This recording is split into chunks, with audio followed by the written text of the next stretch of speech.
Now, News Watch 16 Sports. Good evening, I'm Callum Borchers. We're at T-minus 40 hours to the 49th Cortica Jug game. The bleachers are up, the porta potties are out, and so are the public service announcements. While both schools discourage lewd acts like streaking, the Bombers are already guilty of that offense. IC has won 5 in a row, scoring 40-plus points in each of the last 3 contests. You might not see the Ithaca softball team smiling and laughing here in the dugout, but the Bombers think chemistry is overrated. Former assistant Jim Mullins told me that the 2002 national championship team was the most dysfunctional group he's ever coached. Before Tuesday, Krista Feiselman had as many career goals as the Bombers had wins this season. 1. Then she scored 4 times in Ithaca's back-to-back victories. Now she's the National Player of the Week. It may be empty right now, but on Friday, extra bleachers will be brought in to double Butterfield Stadium's capacity. And on Saturday, 10,000 fans will pour in for what these two schools call the biggest little game in America. Well, Danielle, this weekend the Cornell hockey team is about to do something that it's never done before. I'll give you a hint, it's not exactly a good thing. Of course, the damage to the baseball world goes far beyond the loss of a pitcher. And now with more on baseball's reaction, we turn to Mike Pollock, who was live in the newsroom. Mike, thanks for being here. Hey, no problem, Cal. Now, anytime a 34-year-old husband and father dies like this, it's incredibly tragic for his family, Mike. But how has Lytle's death affected the Yankees family and everyone in baseball who knew him and played with him? It definitely affects everybody a lot.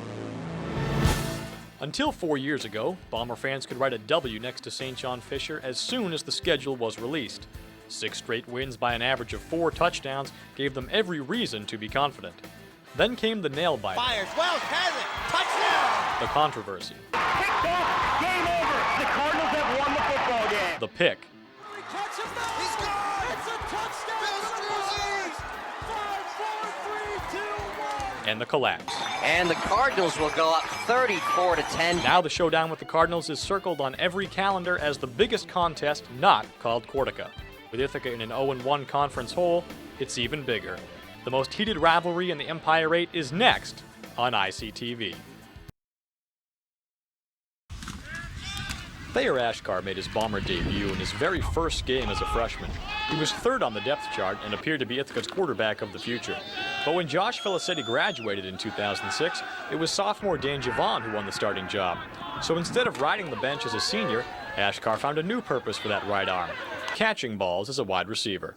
Oh, it's not easy at all, I'm not gonna lie. I mean, I miss quarterback more than anything, but you got to make choices. You gotta adjust. But like my main concern is just to make the team better. I mean, just me playing punter or wide receiver, it doesn't matter to me as long as the team is getting better. Ashkar isn't the first Bomber to make the switch. In fact, the QB who was in front of him during his freshman season, Jeff O'Hara, also moved to wide receiver. The signal caller's knowledge of the offense helped them both, but it takes more than memorizing the playbook to learn a new role. He's probably the hardest working guy we've got on our receiver staff right now. He comes here every day. He's prepared. He's energetic. He's upbeat. He's just been an absolute pleasure to work with. Hard work doesn't always mean perfection, though, and when he does mess up, Ashkar is the target of some good-natured ribbing from his fellow wideouts. Definitely a lot harder than sitting in the pocket and throwing me the ball, and you actually have to get down and run the route. But yeah, I joshing him a couple times. Heenahan had nothing but congratulations on Saturday after he was the recipient of Ashkar's surprise QB flashback. I line up in the bunch. DJ tossed it to, usually it was Alex, but Jamie was in at the time. That's why kind of a little confusion. Pitch it to Jamie, then Jamie would pitch it to me, and Patrick was supposed to just leak out and be by himself. So I just rolled out, and it was either me going out of bounds, losing 4 yards, or throwing it to Heenahan one-on-one, and I'll take that against any defender. Thayer Ashkar's 43-yard completion to Patrick Heenahan may not have sparked a comeback against St. John Fisher, but it made a statement about the Bombers.